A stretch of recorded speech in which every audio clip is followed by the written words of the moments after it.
Hello everyone, welcome to the Redmen TV. Newcastle 0, Liverpool 0.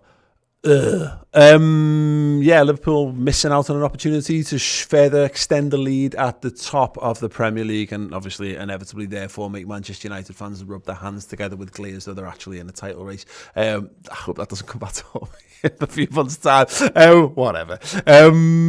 Yes, look, we're all looking for a lift from Liverpool, given we've just discovered we're going back into Tier 3 in the Liverpool City region, but it was not provided by the lads on the pitch thanks to a combination of terrible finishing, poor build-up play and exceptional goalkeeping from Carl Darlow in the Newcastle net. It's time for your reaction to this. If you are a YouTube member here on YouTube, you can access the members only live chat. If you want me to read a comment from you, just write Mate first and then your comment, so I know you're talking to me and not having a general conversation, which of course you're free to do in the comments as well. Then I'll go over to Twitter and get some of the comments from there and then nip back over here. Once again for some Danny in the comments simply saying Salah needs to go.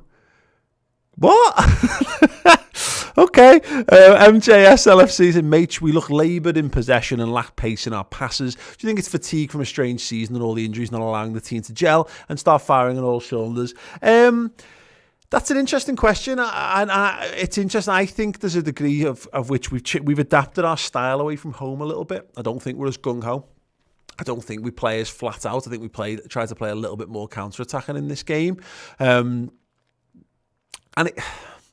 If Salah puts away his chance in the first half and it's a fantastic save from Darlow, then I think it changes the complexion of the game. Salah's got two big chances in that game and he fluffs his lines. Well, no, it's a great save the first time round and he fluffs his line the second time. If he scores either of them, I think we're probably looking at a really good, hard-fought away win in a really tough period. And you can say, oh wow, look at the intensity. Look how great and how deep this side has dug. Whereas when you don't get that breakthrough, it just looks like we didn't have it. We didn't have enough there to dig into, which is a problem with not winning games, unfortunately. Prajesh saying, mate, looks like Liverpool are the Robin Hood of the Premier League this season, still top, which is the important part. And yeah, it is. And in other seasons, I'd be more fearful of a variety of other clubs in and around us. And that's not to say that, look, if Liverpool don't pick up points in the coming games, they're going to find themselves back in the scrap, as opposed to being, head and shoulders clear. And that, unfortunately, might be the way that the season kind of pans out, unfortunately. But I think at this point it's still okay, but we're teetering on the brink here of Man City being in a position where I know they look miles away from us right now, but those games in hand that they've got are going to play a massive role of importance, and you don't want to enter a situation where Man City they just saying we win our 2 games in hand and we're top of the league. That's what Liverpool need to avoid, and they've had the opportunities to create themselves a cushion, and we've kind of fucked it a little bit, which is a concern to say the very least. MJS saying, mate, can you give a shout out to Brandon and Jem, please? Hello, Brandon and Jem. Big shout out to you guys. You good? How are you? Looking forward to New Year's? I think we all are, right? In the way that it's going to be shite, but at least it's going to be the end of 2020. And Patrick Evans saying we should be 16 points clear. Look, here's the thing on that. In the full course of the season, these kind of results just become the results of what they are. The draws that we've got, it looks like we've drawn too many games, but also we've only lost one game, and that's an important thing as well. Now, it's not like Newcastle created loads of problems, but they were the better team at the start of the first half, and they were a bit better at the start of the second half, and they had that really good header that Alisson Becker makes a really solid save from. I've seen Liverpool concede that in games previously, not so much in recent years, of course, but that's where it's daft, but it's a game that when you're not being great, they can be seen as positives. They don't feel like positives now because they're back-to-back and it looks like loads of points dropped. But at the moment, the points that we've earned are the points that are keeping us on the top of the league. Whereas the number of teams around us, they've not drawn games. They've actually lost more games than us. So that it is important. I hope we look at them as positive points won in the fullness of the season, because you don't win every game. It is more important to not lose in many stakes. Prodigy again saying, by the way, I've never seen Newcastle play this well. Champions having a target on the back, just Klopp. Might be deliberately doing it for the UCL run not being affected like last time. Yeah, look, it is what it is. Liverpool are not perfect, and they're an imperfect team playing in an imperfect world at the moment. but they're doing it slightly better than everyone else. And I would take heart from that, although it's hard to sometimes, because when you just come off the back of watching a bit of a drab game, it's hard to be like, oh, well, anyway, water off a duck's back, let's just throw it all away, blah, blah, blah, are we all happy and smiles and thumbs up and all that? And I get that. Look, I'm going to jump over to Twitter. YouTube members, get your comments in, and I'll come back to you in a moment. Jake Class 93 saying, summary of our season: major injuries, deflated squad, lack of potency and cohesion up front, and most of all, inconsistency. Win one game 7-0, draw the next two 1-1 and 0-0 to bottom six opposition. Sounds a lot like a Liverpool a few years back. Yeah, and that's tough. That is a really tough thing in many regards. This is the problem with... It's a very Man City thing we've just done here. Man City from like last year particularly, it's great winning 7-0, and it was great to sort the goal difference out, but you'd actually now you'd rather take those goals and spread them out. I'd have happily won that game 5-0 and had the extra goal to win against West Brom and Newcastle in the fullness of time, but obviously it's not something that you can actually do, is it? But yeah, thanks very much, Jake, for that comment. Ed Austin says, massive 4 points dropped in this game and the last. Could cost us the title at the end of the season. 6 games drawn so far, more than any other team. The players need to wake up. Yeah, I think that's fair. I don't see anything particularly wrong with what's been said there. Particularly in front of goal, in games where you don't get a lot of chances, you need to take the ones that are presented to you, and sometimes that is the problem with our front three. I mean, we're still talking about Mohamed Salah, who I presume is still the top goal scorer in the Premier League. So look, if you're going to pick someone, the lad who scored the most goals is a pretty good shout for it. But when it's not quite clicking, that's a problem. You know, you need to find, it can't be an excuse. So normally one of our other front three picks up the slack. But neither of them were able to, and it's fine margins, because Mane could well have had one today. There's obviously the moment where Cardalo grabs his leg when he's inside the box. Does that actually impede him from sticking in? I don't know, but yeah, you can't. The odds of all of our front three not firing are very, very slim. It's just unfortunate. It seems to have happened, you know, in back-to-back games, really, which is where the added frustration comes from, certainly. Michael Garrity says, that is very disappointing tonight. The title race is wide open. Southampton away on Monday is not going to be easy. Drop points and we could easily be fourth. Need to pick it up. I couldn't agree more on that. The Southampton game is going to be fascinating. I mean, the good thing about Southampton is they're a team that will play football, and it will be a more open game. It'll be another strong physical game, and I suspect, my hope is that we'll play really well. I feel like Southampton are in a clutch of teams that Liverpool and Klopp really respects, and I think it's a good mesh of styles in that regard. So it'll be a massive game, but it will. It's mad because I think other opposition fans and managers and, you know, analysts and all that probably would have looked at that as the game where Liverpool were going to most likely come undone. So as to drop 4 points against teams that we should be beating, you just don't know, do you? It is a very, very mad season indeed. Musso 77 saying, I love Klopp, but he has his faults too. Late subs killed us again. Why do goalies turn into prime Casillas when they play against us? It's true. Genuinely, I had a thought when I saw that Dubravka was on the bench. I was like, oh, Darlow, that's good, because I think Dubravka's a fantastic goalkeeper, but you also got this, like, we've had this thing like spectre hanging over us for 20 years where second choice goalies just turned into absolute worldies when they play against us. It's mad how often it happens. But yeah, look, of course Jürgen Klopp's got his faults. Yes. What he's doing though is he's managing things, he's managing beyond our comprehension in some regards. And I think about this in terms of the substitutions. Like, I'd have loved to have seen Thiago for half an hour in that game. And there's no way the Klopp wouldn't like to have seen half an hour of Thiago, but he's being managed back to full fitness. And if 15 minutes or whatever it was of Thiago means that he's able to play half an hour against Southampton, and then he can play 45 minutes, and then 60 minutes, and then 90 minutes, and then we've got him for 90 minutes for the rest of the season, then unfortunately, you know, it is a results business and it is tight, but we're also lucky. We're very, very lucky that we're not playing. It's not last season and it's not the season before when this would have been genuinely catastrophic to Liverpool's title chances, dropping points in back-to-back games. The idea is, and you can see the difference when he's on the pitch, that we need to be able to get Thiago up and running, don't we? Cameron Wilkinson, the Salah rhetoric comes from performances like that. Love him to death, but so often misses a sitter when we need it. Yeah, it's tough, isn't it? Because the chances, that the second chance in particular, because I think he does pretty well with the first one, he gets it down into the turf, and more often than not, that just bobbles in a mad way over the keeper. The one where he cuts in, he opens up onto his left foot and he puts it wide. Yeah. On the opposite side, Jamie Vardy slots that. I think Kane slots that. I think Aguero slots that. I think Torres slotted that. Fowler slotted that. Owen slotted that. Salah is a very untidy forward. He scores loads and loads and loads of goals. So, unfortunately, you've got to take the rough with the smooth. And no, Salah, you can't. It's not possible for him to be. He just is what he is. He's in the prime of his career. He's one of the best players on the planet. To kind of wish more from him, I think, is a little bit like.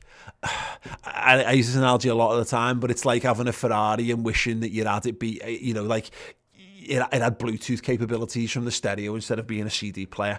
He's not Messi, but he's so close to being, in that absolute top bracket of footballers that you kind of have to say, if there's something that he's not capable of, you take the rough with the smooth, because the other things that he is brilliant at are absolutely amazing. United States of Scouts here say, probably in the minority, but let's look at glass half full. In the past, the ruts, we would drop 3 points, but it still could be a valuable point in the larger picture. Thiago was class at a win in the United game, and we're sitting pretty. Yeah, we felt a bit like this going into the Tottenham game, don't we? And I know there's Southampton, and I know there's the FA Cup game at least before that. There's a lot of football before we face off against Manchester United, and I'm gutted that there won't be fans in the ground for that, because that would have made a big difference.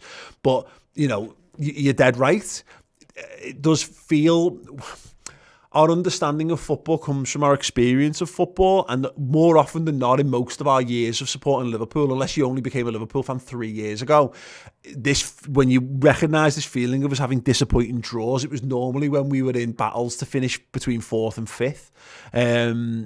And it mattered, and it felt more damaging to that, and it was an indictment of how crap the squad is. Whereas, given what we've managed and what we've managed to do so far, to be in this position, and to be in a position where we're disappointed when we've dropped points and not extended our lead at the top of the league, that's not a bad position to be in. It's a slightly worse position than we were in last season when we pissed it, and the season before, when, if not for Man City, we'd have pissed it as well. Andy Lochry says, shite. Away form is terrible. Jota back, badly needed back. Yeah, that it would help immensely. Absolutely help immensely to have another player of amazing quality to bring into that. I think we'd all feel that way. I think every team would feel that way. But that's a point in that. You wouldn't necessarily blame the defence. You wouldn't blame our lack of defenders in this game. But in terms of the midfield, our midfield would have been better with Fabinho in midfield. Our whole team would be better with Virgil van Dijk in it. It'd be better with Joe Gomez in it. It'd be better with Joel Matip in it. And that is an impact. I mean, look, Joel Matip creates our only goal of the game against West Brom with a phenomenal ball into Sadio Mane. Nat Phillips is never going to have that. And then moving forward, it's just, Diogo Jota he's another 15 to, he was on course for over 20 goals this season. To not have him to throw into the mix is, it's sad and disappointing, isn't it? And then you're left with Shaqiri. Right idea, I think, to bring Shaq on. Too late.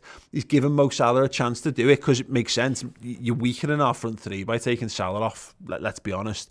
And Shaqiri's not match fit, so that's a problem, and that's been the problem with our bench. Our bench is looking stronger and stronger and stronger, but the match sharpness and actually the length of time they're able to put on the pitch at the moment is not quite there, because we don't want to end up threadbare by going too hard too soon on a lot of them. Rick Necht, welcome as a first teamer. Thank you so much, Rick. You can get a comment in if you want. Side Banstead, is it mates? There's just something that's not clicking away from home. Don't know what. I think the approach we've changed our approach. I think we played this style against Crystal Palace and it worked. It worked really well. I think getting an early goal helps, which didn't. But Salah has 2 chances inside the box. That should be enough. You need to create more, and you'd expect to create more against the team down, in the bottom half of the table. But they should be enough for you to at least get a goal. You need to be clinical in these regards. I think our style largely stifled Newcastle. It meant we didn't expend a lot of energy. And again, if you're coming away with if any one of them chances go in, it would have been considered, I think, a very mature Liverpool performance, not swashbuckling, not the exciting attacking brand of football that we're used to. But we come close to coming away with it, snatching a 1-0 win and a clean sheet. It goes down as title winning form when you do that. When you don't, it looks like Liverpool are a little bit lacking. Arabian Chronicle with the 4.99 super chat says, I feel like there's an agenda against Salah. The guy's top goal scorer has won Liverpool the most points this season. Yeah, fans ask for him. I don't think anyone asked. We did see the comments at the top. I think people just get a little bit petulant when Liverpool aren't brilliant, particularly because I think there's a lot of banter that gets handed around to fans of other football clubs. I don't really, because look, I live in Liverpool and also we've been in heavy lockdown, so I don't really interact with fans of other football clubs, whereas I know if you're from other parts of the world, other parts of the country, maybe you're shoulder to shoulder with more fans of other teams, and so you set yourself up for it, so you require Liverpool to back up the words that you've put out there in some regards, but so you feel a bit more wound up by it, and maybe it's the time of day of the kickoff and all that stuff. Salah's fucking brilliant, and he's been absolutely brilliant this season, but he's allowed to have an off day. He's still the top again. Is he still top goal scorer in the league? I don't want to say a fact when it's not, but if he's not, he's there or thereabouts, isn't he? To ask for more when all the other top strikers in the league are not outperforming him. Context in it. John, thanks, Tom. He is top goal scorer, brilliant. John, hi. Welcome as a first teamer. Leon Gary saying totally forgot about Minamino. He was brilliant the last time he played and then not seen since. But again, the problem is he's the understudy to Bobby Firmino. Bobby Firmino's been in really good form, and I thought it was actually a good performance from Firmino again tonight. He looked fresh, he looked dangerous, he was linking really well, he was making the right types of runs. Tolsey Sam with the 499 2 saying stop substitutions, killing us again. What's the point of bringing Shaq on with 3 minutes to go? I can't see that unless that's just a message to Salah to say, that's a little bit of a kick up the arse to him. There's literally no point in 3 minutes of Shaq. I think that's a bit daft, but I wouldn't say that substitution killed us, because again, if a one chance was going to drop to someone, who is the consistent top goal scorer in Liverpool's side, Xherdan Shaqiri or Mohamed Salah? It's Mohamed Salah. So if you were gonna bank on someone taking more opportunity and putting it away, you're always gonna back on Salah. That's why Shaqiri, apart from Shaqiri's injury problems, that's another reason why he doesn't get in this team. He's not good enough to get in this team ahead of the front three, and that's why, again, going back to the earlier point, Jota's missing is a big problem, because Jota is actually good enough to get in there. Real shame. And Henry Lewis here just saying, mate, I felt that what crippled us today was actually the passing of Mane and Salah during counter-attacks. For me, he does it perfectly. The first two need to find a synergy, particularly the first half. It was tricky for them. There was a couple of just passes that were just in behind or not quite right, and the touches not kind of settling. But again, it's one of those games where, we're going to do player ratings in a second with Chris. We're going to do the instant match reaction, then we're doing final word tomorrow with me dad and James Sutton, which I look forward to, because I get a chance to go and watch it back. And I have a strong suspicion, a bit like the West Brom game, it feels like we were all utterly crap, and by our high standards, we kind of were. But it's mad, because we think about the Crystal Palace game, we didn't play well, but we scored loads of goals, which sounds so counterintuitive. But it's mad that when you don't take your chances, if we score any of those goals, you don't know how that changes the game and how that impacts how we move forward with it. So it's a tough one. It feels like right now, here today, absolutely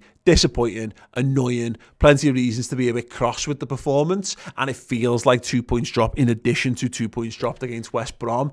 It's up to Liverpool and this squad and management to pick themselves up and make them points earned by going and winning the loads for the points. So if you win the league by a point or 2 points, you can look back and go, well, it's a good job we didn't lose these games, which sounds a bit happy clappy, I think, but what the alternative is just to be dead angry. Look, there's enough going on in the world, isn't there? So I wouldn't succumb to that if I were you. But then again, that's entirely up to you. Listen, thanks so much for watching. Thanks so much everyone who's dropped in super chats and who's joined as a YouTube member. You get a bonus show if you're a club captain or club legend here on YouTube. Every Monday you get the final word show, which will be obviously slightly later in the week because we play Southampton next Monday, of course. If you want the full fat Redmen TV experience, go to the redmentv.com and sign up. If you go to Club Legends, you get access to our Discord group. You get discounts off merch. You get free merchandise as well. And right now as well, one more thing to tell you about, we've got a 25% discount code that runs until tomorrow at midnight, New Year's Eve. So cheer yourself. You're not going to be going out on the lash. You can't even go and have a substantial meal anymore and a few bevies. So buy yourself some Boss Liverpool related clobber. And our book as well, available with a 25% discount, which is top at Xmas, caps with the little at swiggly symbol in there on the Redmen merch store. But yeah, other than that, have an amazing evening. Check back very shortly for the player ratings and the instant match reaction. Ta-da.